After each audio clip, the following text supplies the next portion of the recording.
So I raised at the outset the Berwick question, the serious incident at Berwick, and I've just put in these slides a dozen or so thoughts that might spring to my mind, and they're pretty self-explanatory. Who's been injured? Who do they work for? Whose site is it?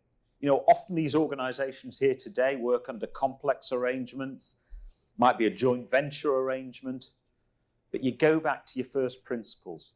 Who's the employer? Whose site is it? Where do our responsibilities kick in?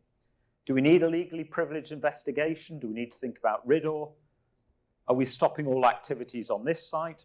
Are we stopping activities on other sites? What evidence might we want to collate? Do we need to notify insurers? Which regulators are going to be involved? Who's going to be that single point of contact with the regulator? What support do we give? Any potential for conflicts? And on the basis it was in Berwick, in which country did the incident happen? For those of you who've got interest in Scotland, nothing that I've covered today differs in Scotland, save for the prosecution process where the Procurator Fiscal must prosecute.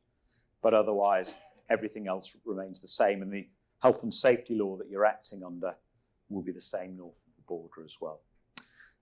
Intended to be an oversight. I appreciate there's a lot more depth to that, but hopefully giving you some practical thoughts should the worst happen. And what I would say is, look, we all hope that the worst doesn't happen, but you can put yourself in a place of preparedness if you think about these things in advance of anything happening.